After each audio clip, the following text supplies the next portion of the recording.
శివుడు గొప్పవాడా, విష్ణువు గొప్పవాడా? మేము శివభక్తులండి. విష్ణు అంటే మాకు పడడు. మేము విష్ణు భక్తులమండి. శివునికి నమస్కారం చేయమంటుంటారు కొంతమంది.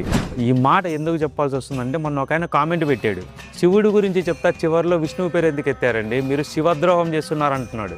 అలా పలికి గొప్పవారు అనుకునే వాళ్ళ కోసం యజుర్వేద సంబంధమైన స్కాందోపనిషత్తులోని అందరికీ తెలిసిన మహామంత్రం శివాయ విష్ణు రూపాయ శివరూపాయ విష్ణవే శివస్య హృదయం విష్ణోహో విష్ణోస్య హృదయం శివ.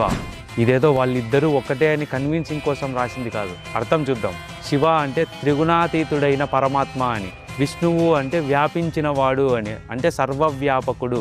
త్రిగుణాలకు అతీతుడైన పరమాత్మనే ఈ ప్రపంచమునందు వ్యాపించి ఉన్నాడు. ఎవరు వ్యాపించారో ఆయనే ఉన్నాడు, ఎవరు ఉన్నారో ఆయనే వ్యాపించాడు. ఈ రెండు కలిపి చెప్తే శివాయ విష్ణు రూపాయ.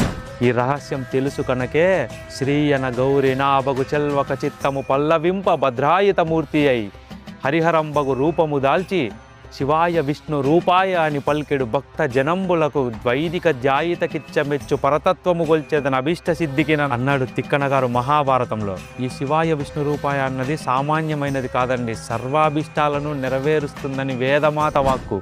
శివకేశవుల మధ్య భేద దృష్టి ఎవరు చూస్తారో వారికి ఈ ఇద్దరి అనుగ్రహము కలగదని చెప్తుంది శాస్త్రం. ఎందుకంటే సత్వమేక ద్విధాకృతం అంటుంది శాస్త్రం, అంటే ఒక్కటే రెండుగా కనిపిస్తుంది అని. ఇలాంటి మరిన్ని స్పిరిచువల్ సీక్రెట్స్ కోసం మన పేజ్ ఫాలో అవ్వండి. కామెంట్ జై శివకేశవ.